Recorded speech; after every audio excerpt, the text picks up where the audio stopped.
Lego set. I gotta believe that's Andrew. Those are Legos, right, Andrew? Hell yeah, that was me. And hell, that's Woody and fucking Buzz Lightyear getting kicked. Toy Story just got kicked out of my path. Okay, so I don't know how to describe this. The big head next to me is Miguel Antonio Barragan, and the one over on the end that all the girls think is pretty, that is, I'm not joking. My ex used to think you were hot. Like, it was a common theme, Andrew. I just never brought it up because I don't need to deal with your ego. That's Andrew Labouche. This is the 17th year of Fight Net Radio. We thank you all. You know, hopefully I come up with clever ways of doing, Patreons and stuff that when we record it, it gets kicked out by YouTube or our podcast platforms. And apparently I'm going back to producing the show, thanks to Andrew, who's made it clear that I'm going to produce the show. And I can't pay anyone to do it because they will just blow it off and not care. So we'll make sure you guys get shows every Sunday. I'm going to work on doing additional content. Miguel and I actually do more content. We like to do more content. We like to watch fights. We have gotten together during the week. And if you want to go see it, go to @FightNet Radio on our Facebook page and our YouTube channel. There you go.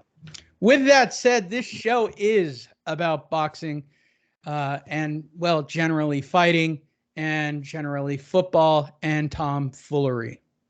Where did the term tomfoolery come from? Or am I the only one who questions that? Is there a guy named Tomfoolery? Anyone? I have to assume Tom is like some sort of generic name. I don't think, I would like to think that there isn't such a person because he'd be rolling over in his grave for how we use his name.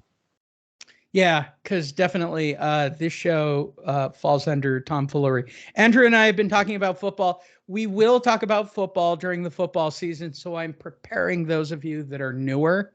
Andrew, it is my goal to make Andrew suffer about the Raiders sucking. And as a partial resident of Nevada, I am a Raiders fan, but I can also see the folly in how they operate that team. Once again, the Chargers have all the tools, and I'm sure I'm going to be disappointed at the end of the year. And the Rams, once again, are the best money spent on the field, and I'm sure they'll all get hurt. But we'll talk about that when the football season actually starts. If you're asking me my early prediction right now, you know what, Andrew? I'm going to make a very bold prediction right now. Tampa Bay with Baker Mayfield at quarterback. That's really bold. That'd be the call of the year, maybe century. You should bet that. It's like saying the Jets with, what's his name from Green Bay? Rodgers. Yeah. No, Mayfield is not Rodgers, bro. Come on. I don't know. He had a great end of the year with the Rams. It's bold. It's bold. I don't have any bold ones. I don't know who's going to win it. It's going to be Kansas City. Let's all just take a breath. It's going to be Kansas City again. Come on. Yeah. It's Kansas City and Buffalo. I was going to say, Buffalo's got to be hitting their peak here soon. This is going to be their third year running with this team. So, yeah, we'll see. We'll see what happens. For the Raiders, not a good start this week. Davante Adams went down with the knee injury. You know, they're saying it's not serious, but when you're carried off the field, it's never a good look. Blaming it on Garoppolo's pass. So what's scary about this, Lee, and then we can get on to the show or the boxing, but what's scary about this is there's been a lot of rumors that Davante Adams hasn't been happy about the situation. There's been rumors that, or he actually came out and said him and the head coach weren't on the same page at one point in this offseason. Your first scrimmage game, you're led over the middle into Fred Warner and out with an injury. If you had 1 foot already out the door, I don't know if that gave this relationship any confidence at all. I'm looking for Adams to maybe be playing with this knee injury for a while Very scared. I'll look in to see what the week 1 is. But yeah, knee injury on week 1. Miguel, you've got to learn about football. I'm just saying it now. This is you've been here long enough. You've got to invest a little into football. I could just listen to you guys talk about it, and trust me, that's more than enough. Thank you. You realize that the only reason I talk about football is that I know it's going to set Andrew off. I mean, that's it. I'm fully aware of Me that. becoming a Raiders fan when I moved to Vegas is just a point of pissing Andrew off. They were gems when they were the Oakland Raiders. You better believe I'd bring it when they were the Oakland Raiders. Now I'm Oscar De La Hoya to Canelo. You know what I mean? It's what it feels like now. I've got to. I'm gonna order from my Korean suppliers a Bo Jackson Raiders jersey, just to wear on the show, just so during the football season, Andrew just loses his mind a little bit more. And if you don't know and you don't follow my jersey saga, we did last year, or was it 2 years ago, the Ryan Leaf saga, Andrew, where I actually got Ryan Leaf to confirm that was his signature on my jersey. That was good. Oh my God, what a fucking bust at quarterback. Jesus Christ. The fact that he got a job with ABC talking about college football, God bless you, bro. God bless you. But I always thought we should have had him on just to talk about what went wrong. I did. He's like Marijuanovich, right? Like too much drugs, too many women. It's shoot to thrill. Too many women, also, too much money. I think he got addicted to the pills.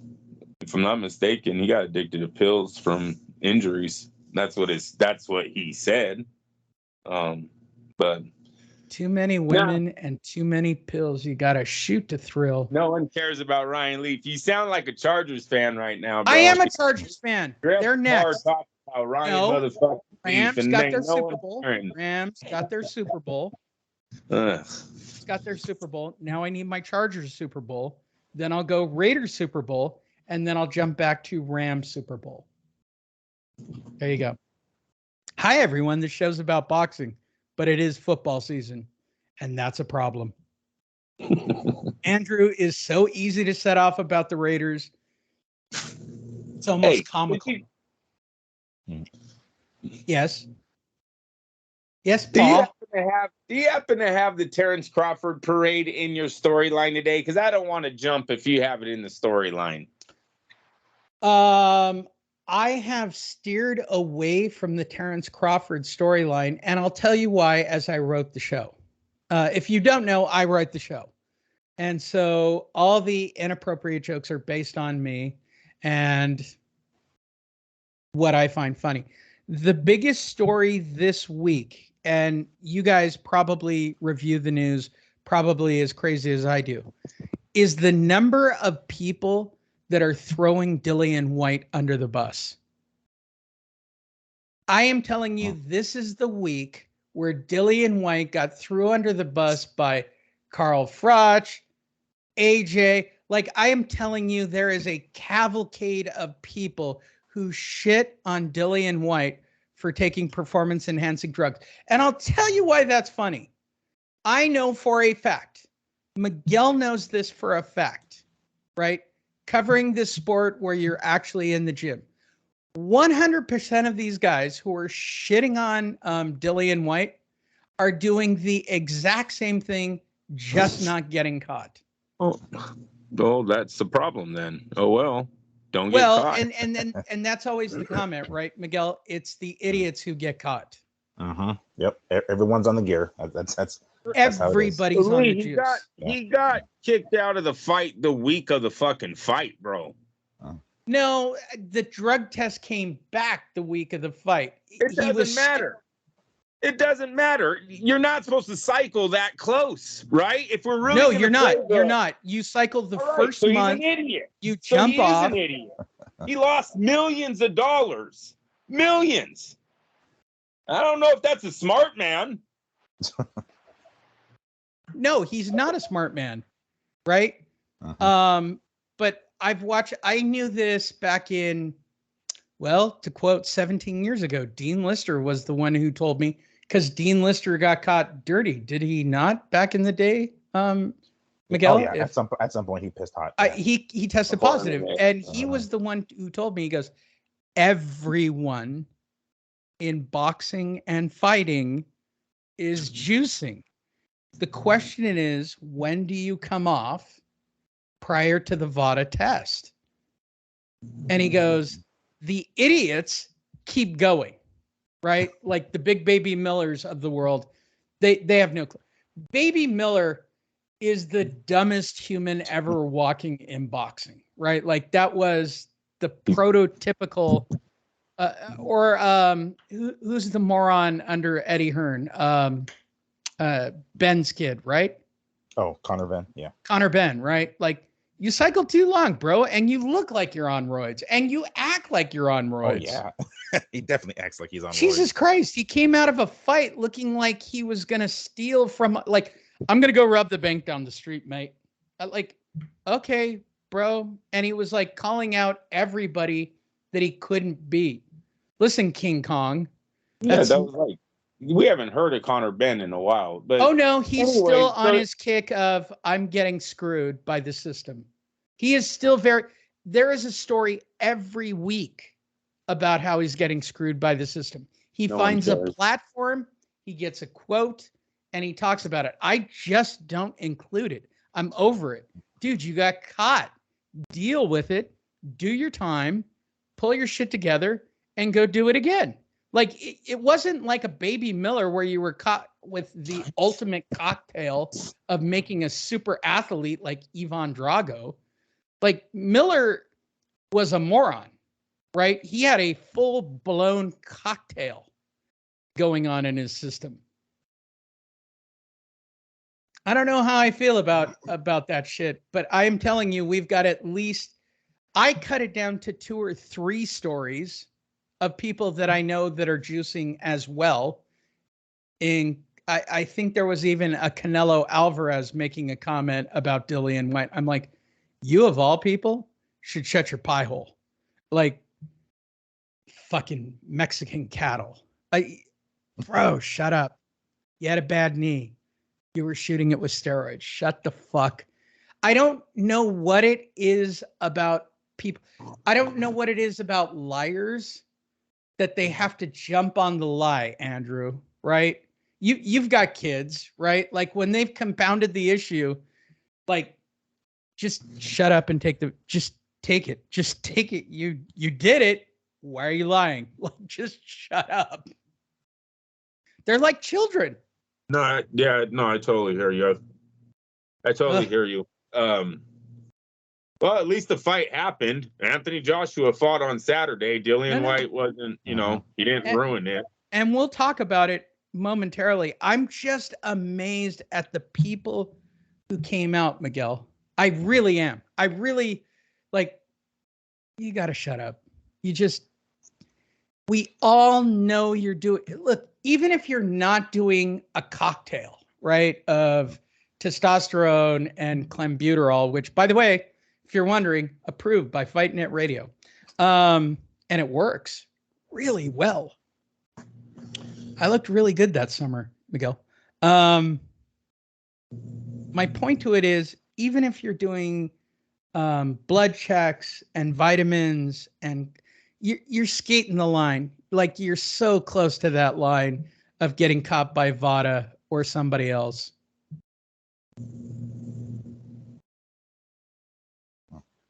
No. Yes. Sorry. Was that what you were That was asking your our comment. opinion? Oh, gotcha. No, I mean, yeah, I just, and then this is, I mean, we've seen it happen with a lot of other fighters in the past, right? They miss out. And I mean, oddly enough, I think it might have happened to even AJ himself, right? I think one of his previous opponents was supposed to be somebody who got, was it before the Ruiz fight? I think it was. So because he mentioned how he had a couple of replacements throughout his career, right? And I think another opponent of his had a bow out because of the juice. So yeah, it's not like it hasn't happened before, and this was Helenius' opportunity to take advantage of it, and needless to say, he didn't. But I mean, we guess we can start talking about that. But yeah, I mean, everybody, if they're gonna do what they can to throw, Dillian White under the bus, they'll do that. If it means saving their own ass and making sure that they don't get caught on the juice, trust me, they will toss his ass under the bus, no problem. Which is pretty much what boxing is. Everyone's looking out for themselves. It's just how it is, right? Oh, yeah, my favorite. The favorite story that I either. saw, Miguel, my favorite story is Eddie Hearn. I didn't include the story. Eddie Hearn. I don't really know Dillian White that well. Wow, bro. That's strong. Everybody, that's hey, Dillian's doing this to himself. What the hell else can I say? We know the culture. They're gonna all separate from him and leave his ass stranded. So good. I hope he got paid handsomely for his fight with Fury, because that's probably going to be his last major payday of his career. All right, let's get the show started and talk about boxing. And I'll probably exclude all the Dillian White talk now that we've done it. I have to talk about something that's probably more important than the Maui wildfires and the loss of Lahaina. This is a strong statement on my part. And I don't mean to make the show go down, Andrew. I don't mean to make the show go down. I'm sure he's staring at the screen right now, waiting to see. Where are we going with this? Where are we going with this? Yeah, come on. Fuck, man. It's 9 o'clock now. Take a breath. Pearl Gonzalez has moved from San Diego to Florida. Okay. Who did he say? Pearl Gonzalez?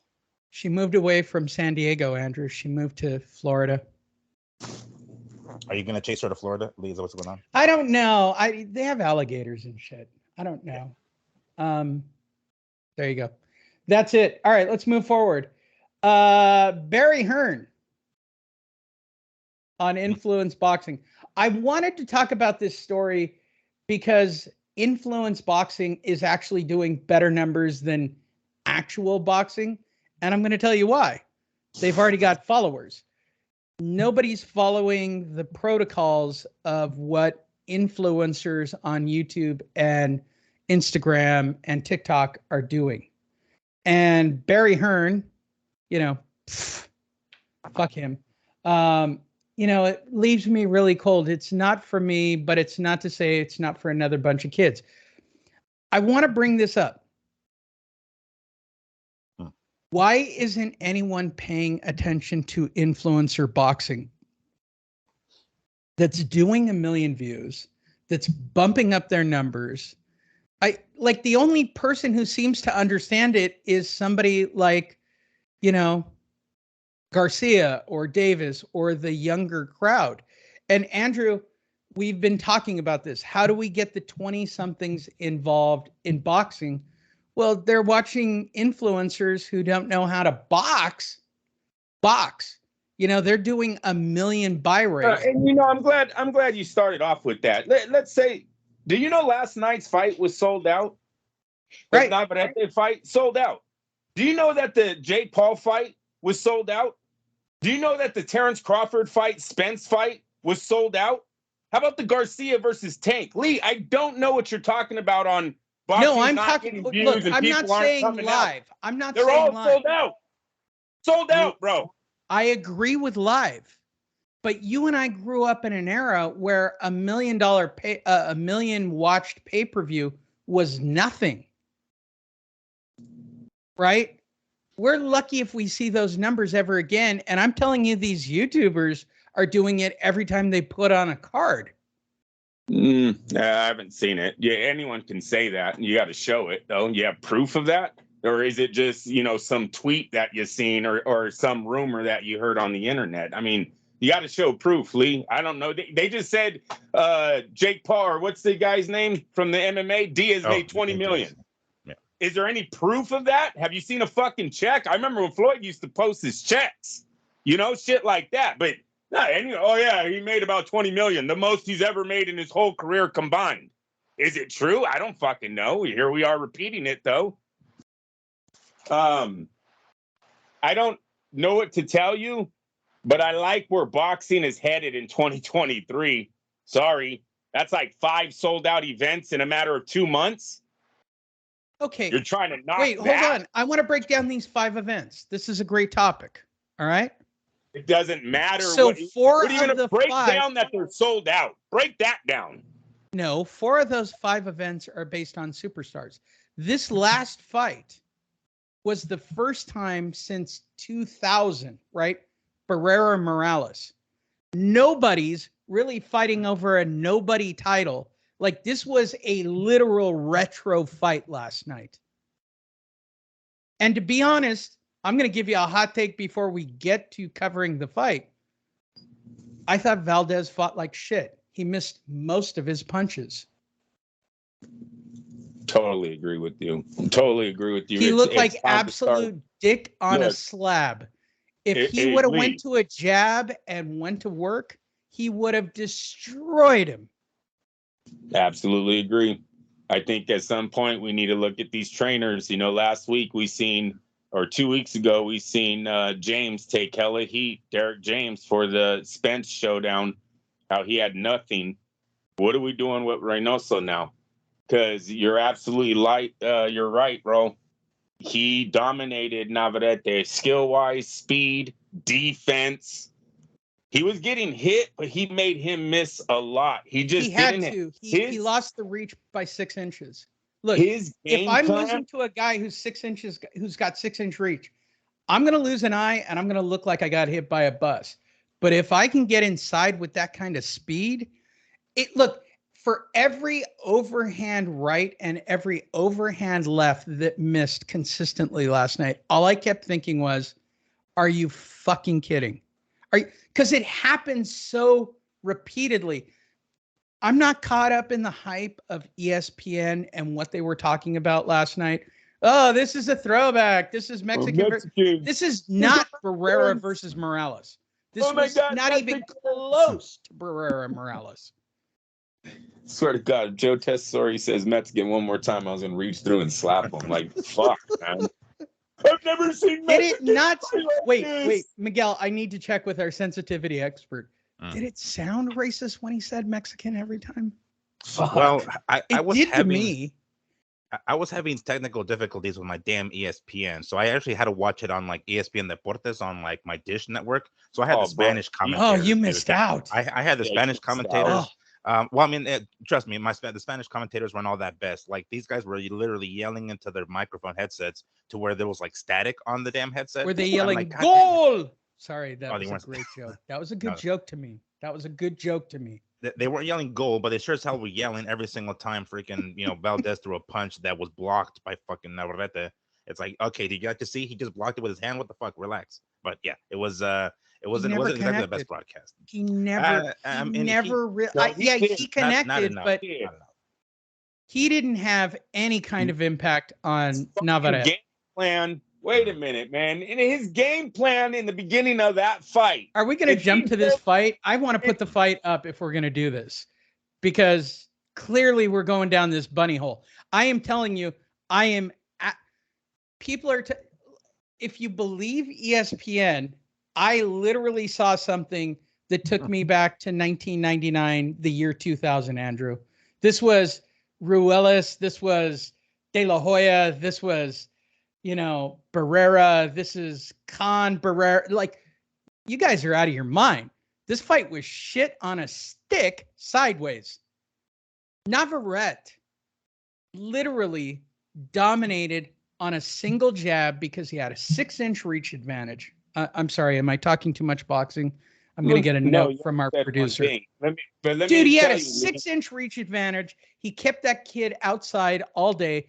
When the kid came in, he threw air bombs, and Miguel called it in the 3rd round of he's head hunting. 100% he was head hunting, and it looked like shit. And if it was even close or it slapped him on the side of the face, Testatory literally had an orgasm on the desk of, oh, that's it. This is the fight we've been waiting for. Mexican versus Mexican. What are you talking about, bro? Like, when Mexicans bleed. Yeah, right. The way he talked about that fight, like, I was uncomfortable for him if he didn't get a note today from somebody. Like, tone it and down. I say crazy shit. Okay, I say really crazy shit. I actually started to get uncomfortable for Testatori. Like, No, and Miguel, there was parts where he would say the crowd is standing and no one's standing in the background, bro. He's totally like blowing. It was just he was way overexcited. I think he was trying to build this into a classic fight. And look, it has it 4 rounds. wasn't. It wasn't even in the I was gonna ballpark. say it has 4 rounds where Valdez comes back, where Valdez wins the round. The first 5 rounds is a sweep. I totally agree with ESPN. Can we agree that we all like the red, white, and green on the girls without the belt? I totally agree with ESPN. Look, if you're listening to Reynoso in the corner between rounds, he's fucking telling Valdez to counter punch, dude. And that's why Valdez is head hunting. He's trying to counter someone who throws 100 and something punches per round. A guy who throws 7 punches at a time sometimes. You're supposed to sit back and wait until he's done and then try to counter. I haven't seen this since Ruelas. The Ruelas brothers used to throw like this. To him in the first 5 rounds. Then, hold on, Andrew, real quick, Andrew. Who trained the Ruelas brothers? Was it Reynoso? No, probably not. I don't think. I think Russell was like 5 years old. It was the Goosens back then. It was a Goosen. Yeah, but same concept, right? Like punches and bunches. Like just fuck. The number of punches out of Navarrete, Andrew, was staggering. You don't want to just let that guy let loose and just stand back. You're just 6-inch reach advantage. He throws 100 punches, but we're gonna slip 6 of them and counter. We're gonna block and counter. You're losing on the cards, man. You're losing on the fucking cards. He wasn't countering combos. He's countering one shot at a time on someone who's throwing at least 4 at a time. Navarrete never stops coming. That's why at the end he had 1,000 fucking punches. No, Reynoso totally failed Valdez last night. You can put almost 100% of this loss on the game plan of his fucking trainer because you hear it come out of the horse's mouth. Counter. You're gonna catch him. They even say, well, they're translating. So you know what, Miguel? You can check it out. Tell me if the translator got it right. But that's what they're telling us. He's telling Valdez in the beginning of this fight. Terrible game plan. Valdez's face, I told you, would not hold up. Reynoso don't fucking know his own fighter's face, yet you want him to counter the guy that throws 100 punches around? The 6 inch is just too much. I don't know how Navarrete holds this weight because he looks like a monster, Miguel, compared to Valdez. He does. That was my concern initially, thinking, okay, Valdez has been at 130 for some time already, and this is only Navarrete's second fight at 130, and that first one not going very well, of course, which was supposed to have been Valdez to begin with. But so I was like, you know what? He seemed like he was moving up too fast. I know he's never been ripped or anything like that, but he just looked, soft in the midsection. I'm like, I don't think it's a good idea to move up to 130 yet. And, I was completely wrong. He was way too fucking strong for Valdez. It's almost at the very beginning specifically, if Valdez just couldn't gauge how far to stay outside of Navarrete's range, he would take a few steps back and Navarrete would still reach him. And he was like, oh shit, it's almost like he was surprised that he was still able to catch him when he would like step back. And, right from then, I thought to myself, look, Navarrete has a very like herky jerky style where he's like always hopping back and forth. I mean, I don't want to compare him to Manny Pacquiao, but he has that similar style to where he bounces in, he bounces out, and from different angles. And how else can you slow down a guy like that to go to his fucking body? Valdez didn't throw shit to the body. He didn't do jack. He was headhunting the whole fucking time. And, credit to Navarrete for the game plan. He had that right hand up right at home the whole damn time. Every single one, damn near every single one of Valdez's left hooks landed on the glove, and they were completely blocked. He basically shut him down, like nullified him. It was like a no-hitter, basically. Because, I mean, if you see Navarrete's face at the end of the fight, dude had basically a sparring session. like fucking hell. His face came out clean as shit. It's like, Jesus Christ, man, this dude must have like fucking alligator skin or something, dude, because not one of the punches marked him up at all. None of them cut him, none of them bruised him, none of them left a freaking, a scuff or something, nothing. So, on my scorecard, we'll start there. On my scorecard, I struggled to give fucking Valdez 4 rounds. Like that was pushing it. That was fucking pushing it. I'm like, man, I could damn near even say 9-3. But I had him. Maybe I was generous and I gave him one more. So 8-4. It was one-sided like a motherfucker. The commentators, even my dad was going off. He's like, what the fuck is this lady talking about? Oh, by the way, there was a chick on the commentary for like the ESPN Deportes. What? I don't know who the fuck she is. I don't know who the hell she is. But there was like a chick. There was 4 people on the broadcast team. Was she hot? 3 dudes. Yeah, she was hot. Of course, she was hot. Okay. Man, you think I'm gonna put some chick that's not hot on the TV? Of course. Okay.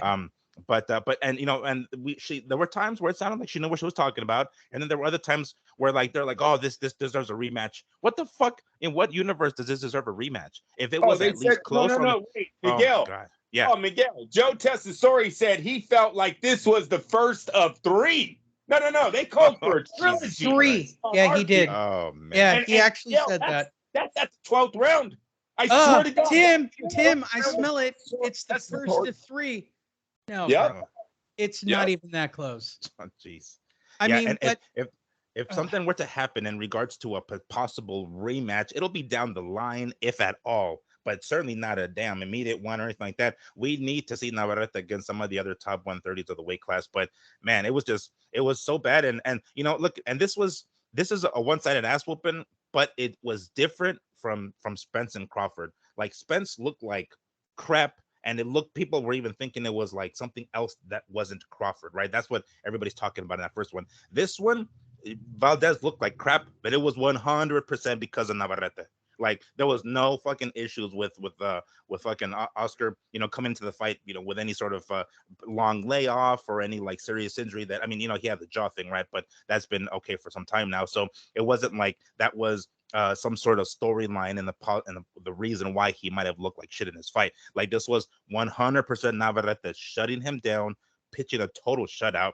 I don't know, and not to like harp on the scorecards, but that 119-109 was a little bit of a stretch. I don't know if that's strong. That's strong. I agree. Really, he only won 1 round. It was 8-4. Yeah, I think he had 4 good rounds. The closest. Yeah, exactly. And it didn't seem like Valdez had an answer for him. You know what he had? He had 3 good rounds and maybe a round that Navarrete took off. Yeah, like a swing round or something. It took his foot off the gas. He was getting a breather, So it might not be all that Valdez won those 4 rounds, but he got 4 rounds because of good. I know it's the 5th and the 6th. I know he comes back strong in those ones.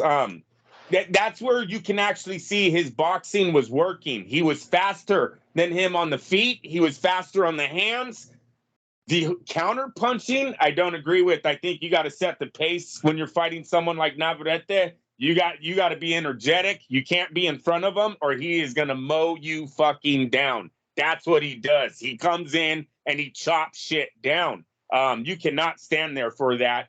When he was moving 5th and 6th, he was doing a great job of making Navarrete look silly because let's get it correct. Navarrete is very sloppy, man. I love the kid to death. I tell everyone to watch him, but he's a hard watch. He's no one you want your son to fall in love with or your daughter, your fighter, to fall in love with because he does a lot of bad things in the ring. He gets away with them.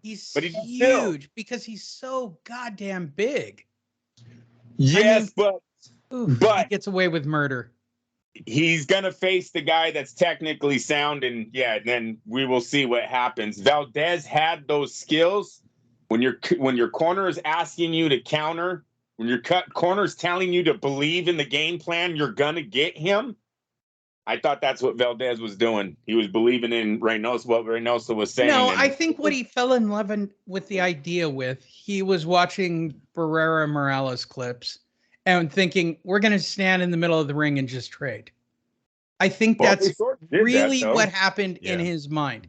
He was going to live out his boyhood fantasy of seeing a Ruelas. His trainer's saying it, Lee, so whatever. His trainer it doesn't help. It doesn't help. Well, no, it really helps if your trainer's telling you to not let him hit you, move, establish a jab, in and out, There's all of that too. His trainer wasn't saying that. Matter of fact, if you let me finish, in the 8th round up, Reynoso switches and is like, let's walk him down. You got to walk him down. That's what he starts telling him later in the fight. I got to look at what the coach was saying. It plays a factor in the fucking fighter's mind as he's in the ring. So several years ago, the weekend of Pacquiao Marquez 4, the Top Rank had a small event like at one of the station casinos here the night before, and Valdez was on the card. Ruiz was on the card as well. And I was doing like media, and the first thing that came to mind was like, this kid has zero jab. He has no damn jab. It was just, he would go left hook crazy. And, you know, although that has improved over time, he's still left hook crazy. And I get it. That seems to be the power shot, right? The one that took out, you know, Burchell, exactly. So we get it. But it's like, dude, when it's not working, please, you know, where is the plan B? Where is the abandon the plan A and let's go to plan B? Because clearly this left hook shit is not fucking working. On top of the fact that he didn't even throw a damn left hook to the body for shit. It's like, dude, how else are you gonna slow this dude down if you can't catch him? Because clearly he's, you know, and this is the one thing that, well, one of the many things. Now Valdez would land a shot, you know, not a great one, but he'll land one, and then he'll stay in the pocket right in fucking in Navarrete's range. Like, dude, move back, get the hell out of the way. You just connected. He's gonna want to get it back, and chances are he's gonna walk into something. So step back, let him try to come and get it back, and then you catch him coming. Hey, come Miguel. on, Hey, not even walk in. He's gonna jump into something. Yeah. Yeah. That fool comes off of his feet so many times, dude. Yeah, he does. He's like constantly on his toes, hopping in and out. And it's like, if this dude, I mean, you can catch him. If you can time when this dude, you know, leaves the fucking ground, you know, that you can take advantage of that. You know what I'm saying? He's not always planted the way Oscar is, but god damn it, man, the ability to not have a damn or the inability to have a plan B. It's like, Jesus Christ, he did no body shots. At least do the Canelo thing and punch his fucking arms. Dude hurt, you know, his hand was hurt, right? Oh, we can talk about that. You know, Navarrete mentioned that he like hurt his right hand. And what's his name? Osuna.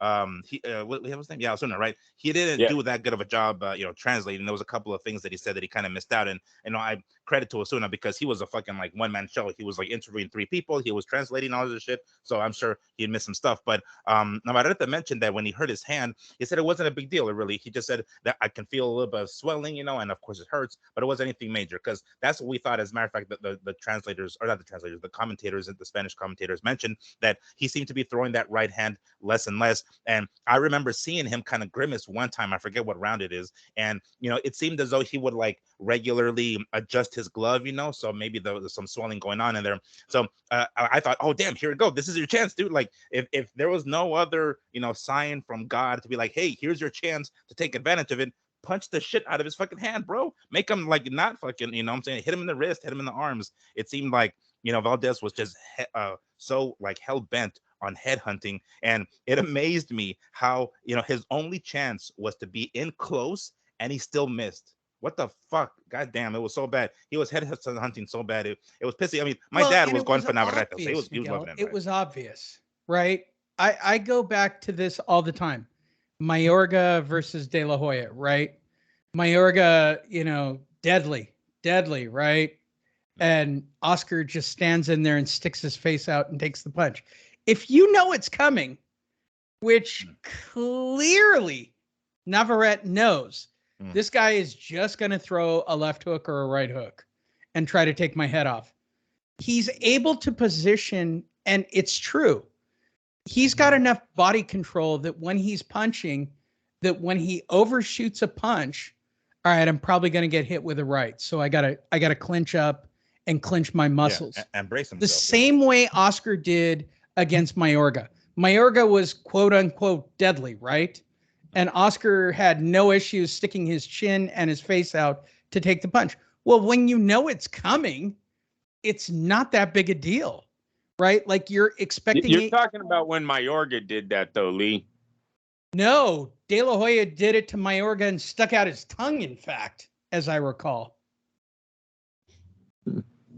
Huh. All right. Yeah, you can go back and check it, but I guarantee Oscar stuck his face out and asked for Mayorga to punch him square. Yeah, he might have, because remember Mayorga used to do that. Remember that? Mm-hmm.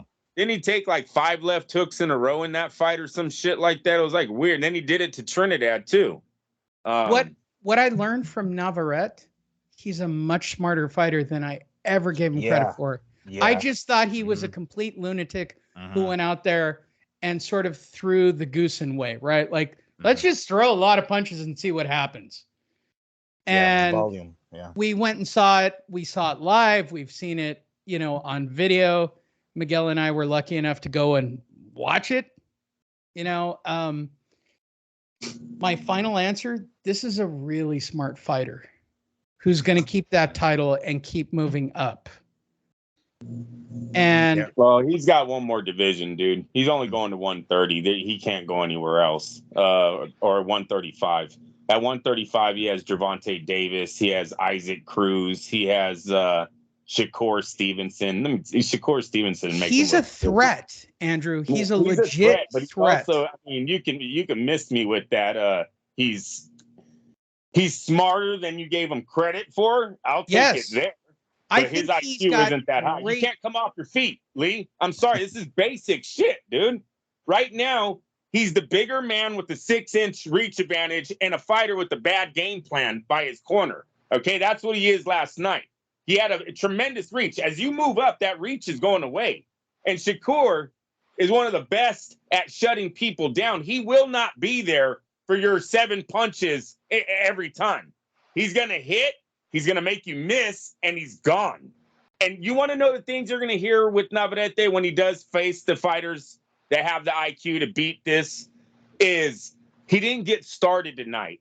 He's just not getting started. Well, that's because the guy ain't there. You need an opponent that's going to stand there. Like, I'll tell you, one of the greatest fights boxing could put together right now, and I know it would be a size disadvantage, is the Isaac Cruz versus Navarrete at 135. That fight right there has so many fireworks. Joe Tessitore would jerk off on the fucking sidelines, all right, on this ring side. He really jerked would. Off a lot last night, Andrew. I think he's out of. Could you imagine what Isaac Cruz and Navarrete would do for him? But those two bangers, they ain't moving. That fight would make one of those men look like a legend that night. They're not fucking moving. You put him in the ring with the Gervonta Davis, he takes a lot of punches too. I've seen him hurt. I've seen him dropped. I've seen him drop multiple times in one fight. Am I lying on that one? And here's the truth, Andrew. Wait a minute. Miguel, did Liam drop him twice? Twice. Shit. I know it was once, and he stunned him badly. I don't remember about the second one. It could be, though. It could be. I don't remember right offhand. But and let's just say he hurt him. I already seen him hurt bad twice. Then I'll say that in a fight. Right. So Isaac Cruz is down on the list. I mean, if you're joining us on the show, he's in my earpiece, Andrew. Now that you brought up 135, I'm sorry. What? Hello. Good morning. Hi, Bob. Welcome back. Hey, Bob. What'd you think of the card? Yeah, I know the co-main event sucked dick. Yeah, I wasn't too high on the card, Bob. Yeah, I changed the channels. I had my grandkid with me. We started to watch the, whatever it is, the Bugaloos or whatever the fuck those kids watch. I don't care. We were watching it on the video. The second fight sucked. How'd you like the first fight with my new heavyweight? Oh, jeez. I'm tired of seeing him fight bums. He's from Tulare. Isn't that up by you and the gays, Andrew? No, that's actually under Lee's gay ass. Doesn't he look like he's 35? Hard to believe the kid's 24. He's an Olympian. Did you know that, Andrew? Yeah, I know that. And he looks good, but he's fighting fucking tomato cans. So listen. 3 years. Did you not hear Joe Tessitore? I told him to say that. He needs 3 years. 3 more years? Oh, my God. And by the way, he said that last night. 2 or 3. Wait, it was Tim Bradley. He needs 2 or 3 more years before he's ready. Fuck. Well, I hope not 2 or 3 more years of fighting fuckers like these guys that he just fucking like. It was bad, man. Like the dude was. I mean, when you look, if you're gonna fight tomato cans, at least, I mean, goddamn, get some that look like fighters. Don't make them get a dude who looks like he works at a concession stand, man.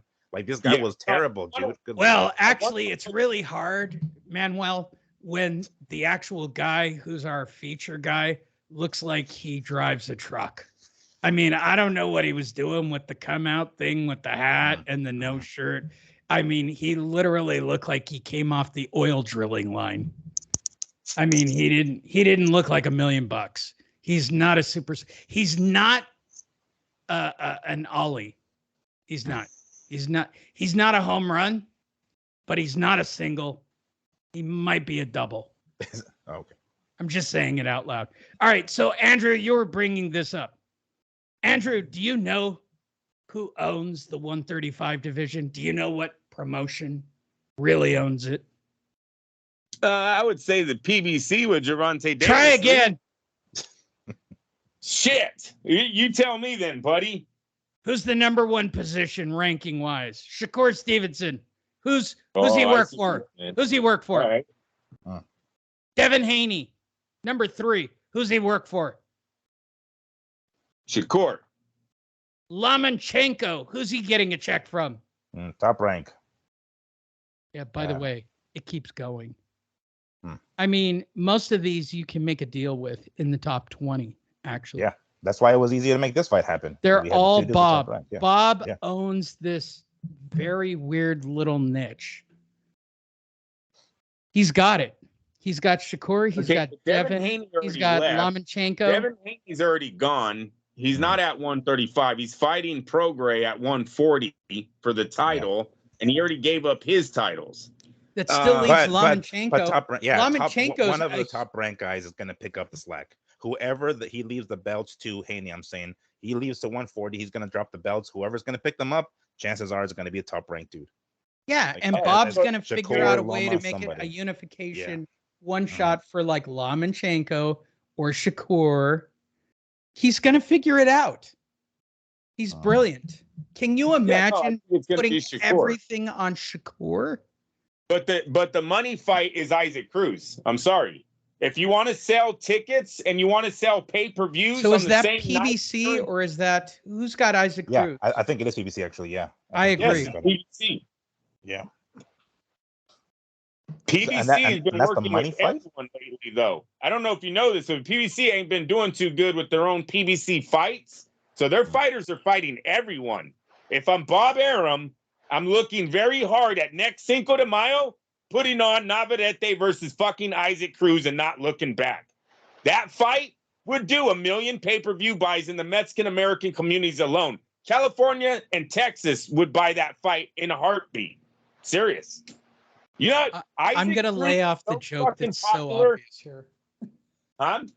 I'm going to lay off the joke that's so obvious because truthfully, he waits for St. Patrick's Day. He waits for, Columbus Day. Like he works towards those moments and plays community against community. Like Bob is the master. But also had Barrera versus Eric Morales. Oh, Puerto Rican versus Mexican. Love that fight too. All right, so but Andrew, so we're gonna get Navarrete to move up still again because mind you, there's 3 other champions in the weight class that are just floating around out there, which are very beatable. And they mentioned it a couple of times, the Foster kid, a couple of times during the broadcast, and that's what everybody was kind of like going nuts about. It's like, oh yeah, potentially Navarrete and this shaky Foster dude. So it's just like. That's exactly what they're talking about, right? It's just like, okay, I suppose. But I mean, that means that, if he doesn't go after the other belts, which are very beatable, he's like, he can most likely unify the fucking weight division. You think he's going to skip that to go to? I know. Right. But if he collects belts and then moves up to 135 to potentially fight someone like Cruz, wouldn't that like help make more money for the fight with Cruz? Having multiple belts, I mean, granted, they're not going to be on the line, but when we have a unified champion at one weight class moving up to another one, wouldn't that put more interest into the fight? He is a 3-division world champion that fights on main events on ESPN by himself. He is known, his fan base knows him. Now, if you think he's going to be a crossover star in America, then you stay at that division. I don't think he is, bro. I think he is peaked. He can get known as that great Mexican fighter by coming over and now fighting Gervonta Davises of the world, the Isaac Cruzes of the world. You know those PBC fan base guys that watches all of them dudes? Yeah, but they're not going to take the fight. They're not going to risk their bullshit. You can't say that anymore because they fought in every way. Inoue just beat PBC's guy the other day. Fulton? Fulton, yeah. That's Al Heyman's dude. He fights on Showtime, bro. He just got knocked out by Inoue in fucking Japan. So that PBC owns the stable or owns the rankings is over with. I swear to God, it's done. It's absolutely done. They can't do it anymore. Bro, they couldn't even make Wilder versus Ruiz. It's the easiest fight the PBC ever could have put together for a pay-per-view. They couldn't get it done because they don't have the money to guarantee these two guys that want big money. They're done. So, yes, he can fight other people. And, yes, Isaac Cruz versus Navarrete is one of the hottest tickets in Mexico right now. I swear to God, if you put both of them on the poster and show people that this fight is happening, the Mexicans are going to buy this fight in Mexico and in America with the Mexican Americans. And then it might trickle down to the other boxing fans. And Miguel, I'm even lying right there. You know damn well the diehards are buying that fight.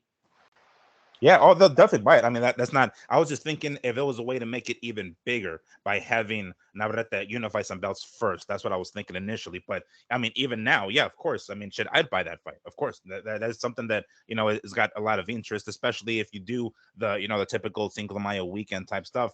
Have it here somewhere in the Southwest. Yeah, people will buy that. Yeah, he sold out last night.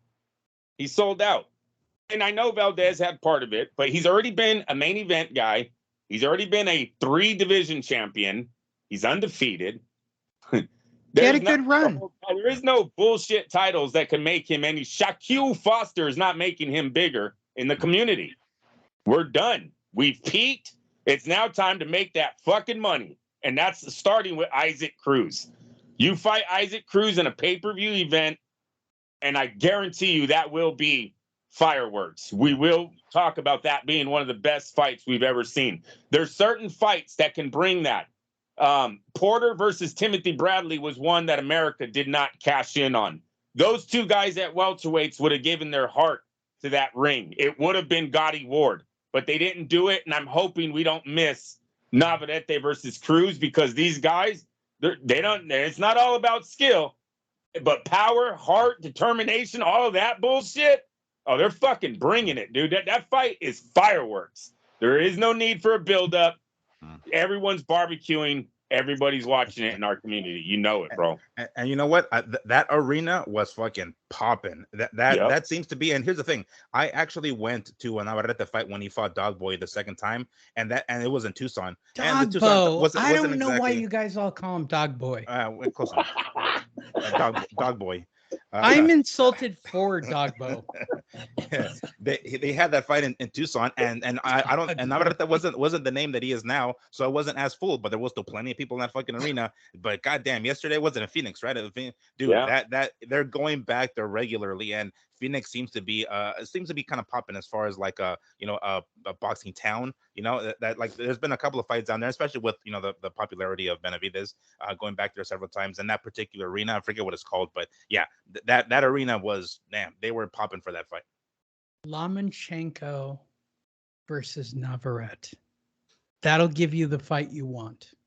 No, I don't think so. I mean, I'm not gonna say it wouldn't be a good fight, but it's not the fight that we want. And we're gonna see like two dudes, technically speaking, I think Navarrete wouldn't know what to do with a Lomachenko, right? So you've got another guy who's gonna throw 100 punches during the round, who comes in and so there are now officially in my mind 3 different styles of boxing.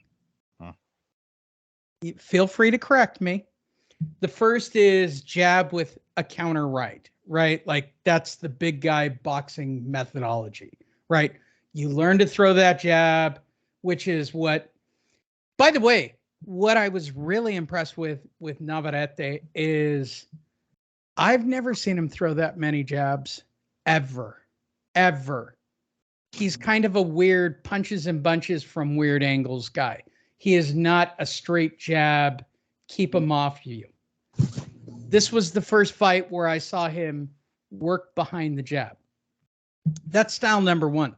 Style number two is sort of that weird, whatever it is Valdez is doing. I don't know what Reynoso teaches people, but whatever the fuck that is, it's a horrible fighting style. It really is, Andrew. I really am not behind Reynoso. If my kid was boxing, Reynoso wants to take your kid on. Fuck him. I'm going to Goosen. I'm going to somebody else. Like, I don't get that style. I don't get that counter style. I think counter boxing is wrong because if the person you're fighting is not initiating, you got jack shit. And you're going to look like shit while the guy tees off on you. And now there's a third style that even going to MMA, Miguel, Demetrius, Mighty Mouse, right? Manny Pacquiao, that jump in, jump out, fast style, fast to the body, fast to the head, jump back out, circle. It's almost like we have these weird new definitive styles of boxing that these guys are fighting behind. What makes Navarrete interesting to me is if you had told me Navarrete was trained by a Goosen, I would go, yeah, sure, I buy that. Because the Goosens believe in that weird angle punching, right? Like it's just coming from everywhere and you work off that jab. Work off that jab, work off that jab, work off that jab, work off that jab, work off that jab.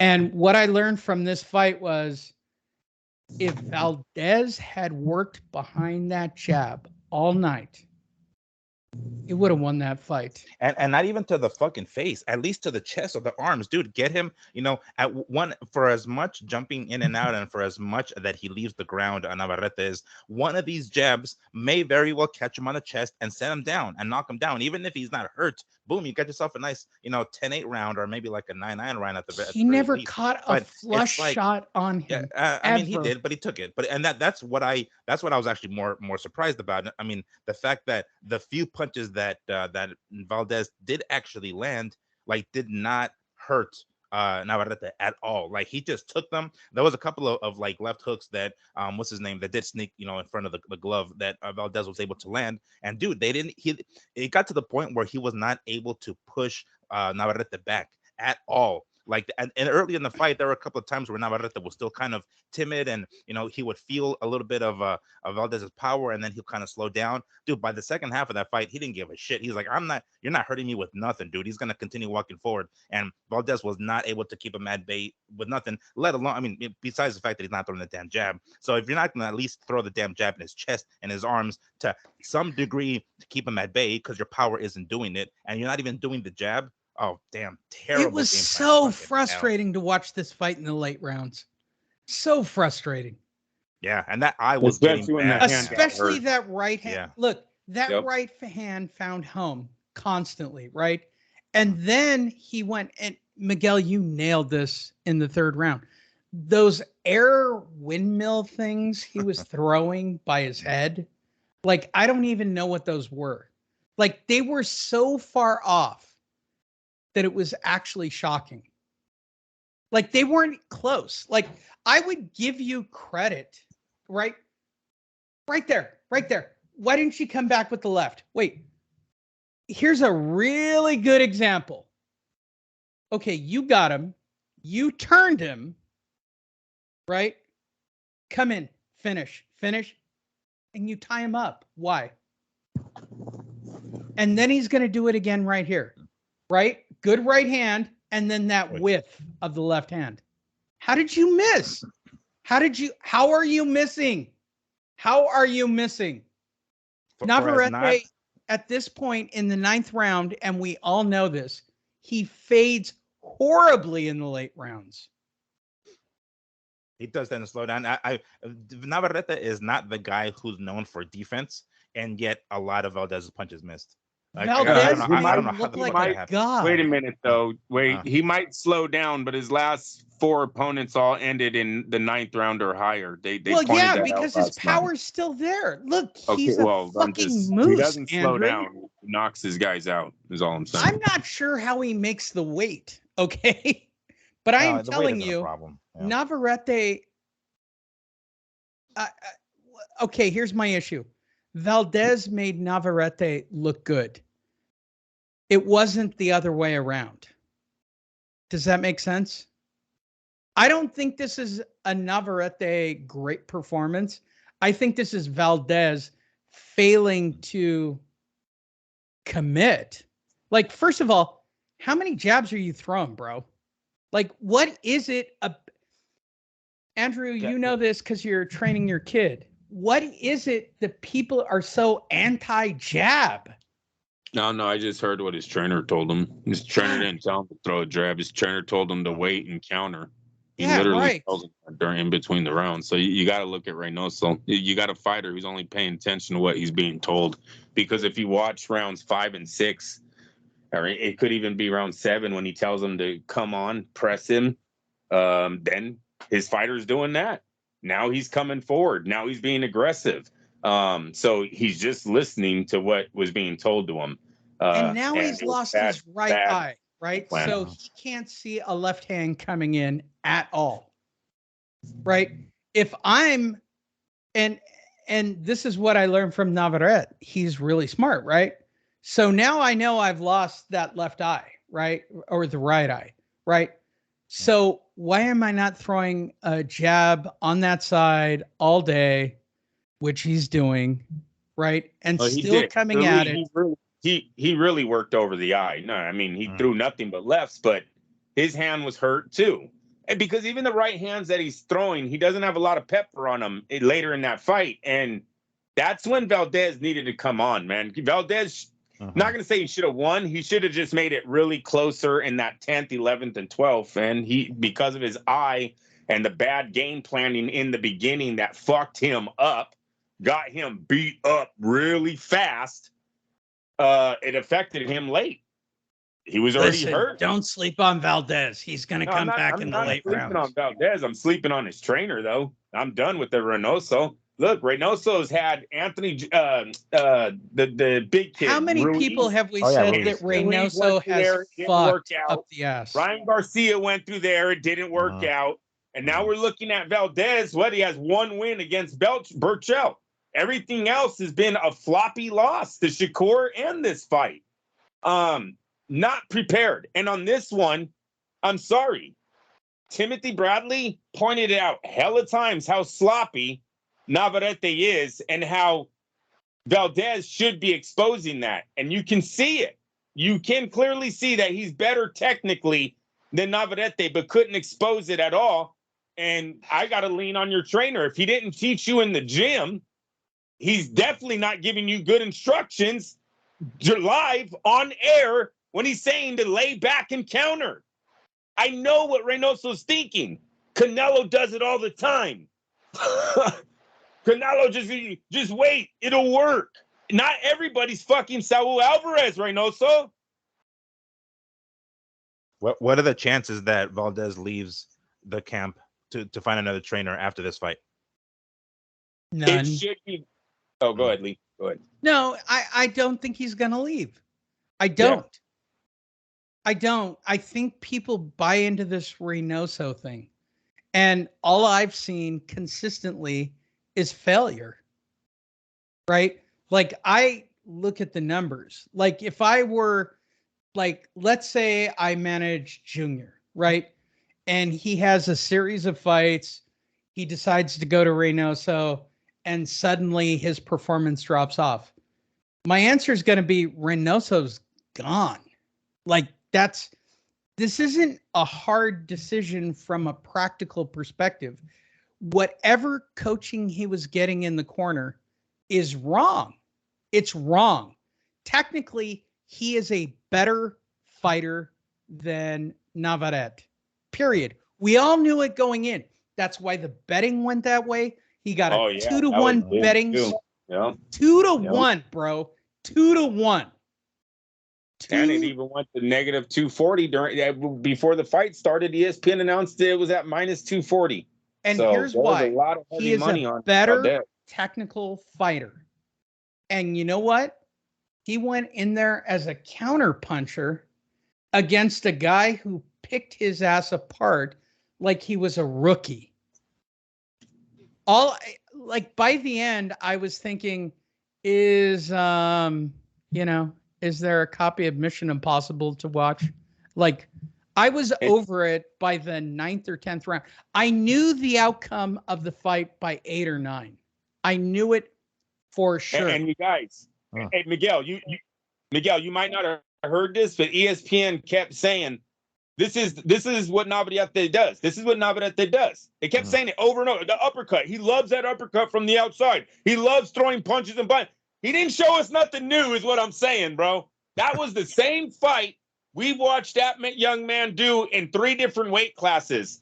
Reynoso's got to take heat for not having him prepared for, one, the volume of punches that was going to come, the height, and reach advantage. Okay, so he's got a 6-inch reach advantage. Did you bring anyone into sparring that had a 6-inch reach advantage and learn some ways to get inside and start getting your punches off? Wait, and they said this on ESPN, right, Andrew? There's nobody you can bring into camp that would be like Emmanuel Navarrete. They do it all the time. Shakur was fighting fucking Terrence Crawford the other day, okay? He sparred him the other day. There's video of it on the web. Listen, Andrew, it's Mexican versus Mexican, and you can't compare what the Mexicans are doing to the Mexicans.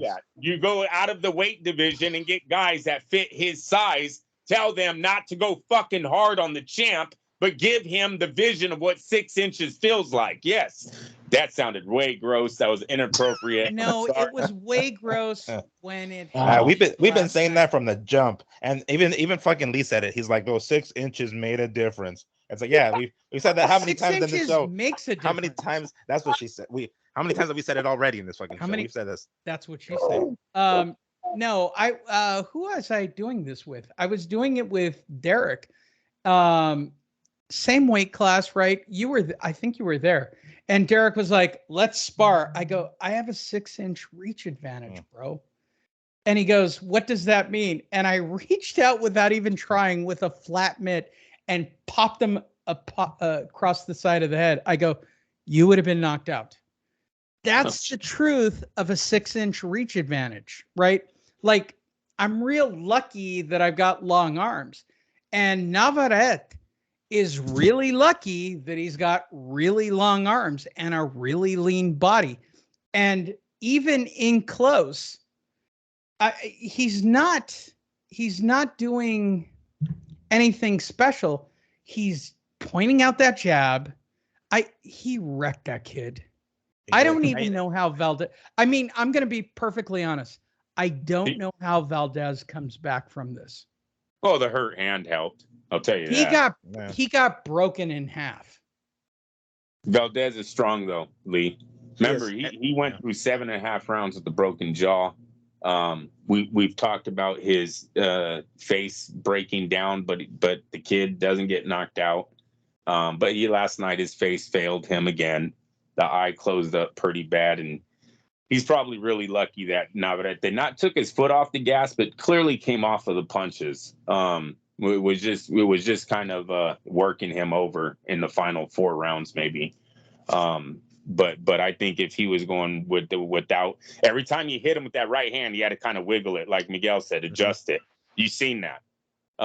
So he obviously had some kind of pain there, and it affected him later in that fight. I'm going to stick to it. If I had to teach a fighting style, I know this because I've taught it to my daughter. If I had to teach a fighting style to my child, Andrew, jab right hand. What is Valdez doing? Counter punching is stupid. It's stupid. It means you're going to get hit. Let me tell you about counter punching. It means you're going to get hit. I guarantee you're going to get hit in a counter punch. Guarantee it. Jab, right hand. The Klitschko's lived off of it. Tommy Hearns lived off of it. Like, that is the classic boxing methodology. And if Valdez had adopted, look at this final round. Throw a goddamn jab, bro. Throw a jab. Just one. Just one. I'm not asking for a lot. Just a jab and set it up so you can come over the top with the right. No, I'm asking for a lot. Yeah, he needs a lot more of that fucking jab. Yeah, that's it. Hey. He's Go ahead, Miguel. Sorry. Oh, no, I was just gonna say they mentioned it during the broadcast. His heart, yes, his heart, and even my pop said it yesterday. His conditioning, if his conditioning was not top notch for this fight, he probably would have fucking gone down. But he took every one of the last punches, so we don't want to take away any credit from from Valdez, because the dude was in there and he took the ass whooping, and even with a broken jaw in his previous fight, he went the full distance. I want to say I don't like it. I'm starting to not like, I should say, when the cameras go into the locker room after the fight and they catch the dude fucking like crying in his couch and shit. It's like, can we not record that, please? They did it with Lomachenko, and I know that they probably aren't doing it deliberately. They just kind of want to be in the behind the scenes, watching them on rap and stuff like that. It's just about making dollars. Like, God, that pisses me off. And then like when he started crying, right, and it's just like, this is a very intimate moment.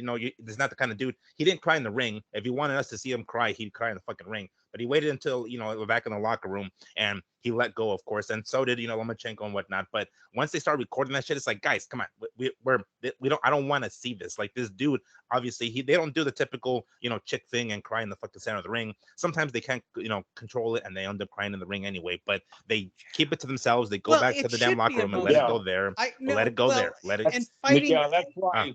That's why I sent it to you, dude. Bro, that's his corner's fault. All right.